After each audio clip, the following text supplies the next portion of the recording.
भगवान शिव ने अपने ही सर्प को श्राप क्यों दिया? जय श्री राम मित्रों, मैं नीतू पांडे यूट्यूब चैनल पर आप सबका स्वागत करती हूँ। प्रतिष्ठानपुर में चंद्रवंशी राजा सूरसेन राज्य किया करते थे। उस राजा के कोई भी पुत्र नहीं था।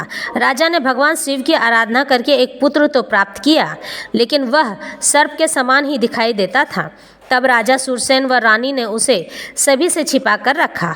वह सर्प के समान दिखता था तो परंतु बातें वेद पाठी मनुष्य ब्राह्मण की तरह ही करता था।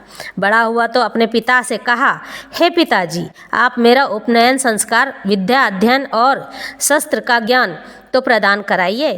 तब राजा सूरसेन ने अमात्य से कहकर नाग युवराज को छुपाकर ही सारा कर्मकांड कराया और शस्त्र का ज्ञान भी प्रदान कराया। तब नागराज युवराज कहते हैं, पिताजी अब मेरा विवाह करा दीजिए, विवाह का समय हो चुका है।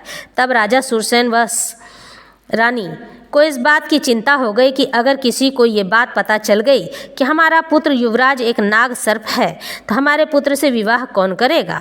तब राजा सूरसेन ने वहाँ के अमात्य को कहा कि मेरे पुत्र का विवाह करना है, तो ऐसा कौन सा राजा है जिसकी पुत्री मेरे पुत्र से विवाह करेगी।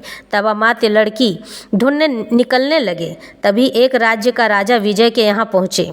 वहाँ राजा सूरसेन ने अनमोल हीरे, मोती और अन्य अमूल्य वस्तुएं भिजवाई थी। राजा विजय प्रसन्न हुए और अपनी पुत्री भोगवती का विवाह नाग सर्प राजकुमार से करने के लिए मान गए।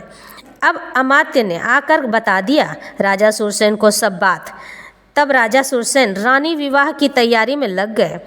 जब राजा विवाह का समय आया तो राजा सूरसेन चिंतित हो गए कि नाग सर्प कैसे जाएंगे, सब लोग डर जाएंगे। तब अमात्य से खबर भिजवाए कि किन्हीं कारणों से नाग सर्प राजकुमार नहीं आ सकते हैं और उनके शस्त्र से राजकुमारी भोगवती का विवाह उनके शस्त्र से ही करा दिया जाए।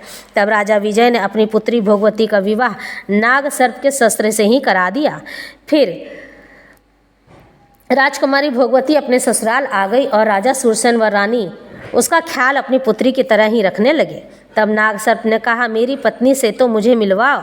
तब रानी ने दासी से कहा, राजकुमार से कहना कि उसका पति देव सर्प है। तब दासी ने राजकुमारी भोगवती को बताया कि उसका पति एक देव सर्प है। राजकुमारी डरी नहीं बल्कि अपनी अति प्रसन्न हुई।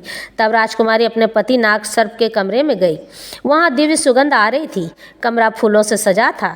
तब राजकुमारी भोगवती ने प्रणाम स्वामी कहा और नाग सर्प अति प्रसन्न हो गया। फिर अपने श्राप की बात बताई कि भगवान शिव व माता पार्वती एक दूसरे से वार्ता यानी बातचीत कर रहे थे, हास परिहास भी कर रहे थे और माता पार्वती की बातें सुन बहुत ही जोर से हंस दिए। तब मेरी भी हंसी छूट गई। मैं भगवान शिव के कलाई में बंधा था। इससे भगवान शिव क्रोधित होकर मुझे श्राप दे दिए और मनुष्यों के बीच सर पर बनकर रहने का श्राप दे दिया। तुम मेरी पूर्वजन्म की पत्नी ही हो, इसलिए गौतमी गंगा पर मुझे ले चलो ताकि तपस्या करके भगवान शिव से क्षमा मांग सकूं।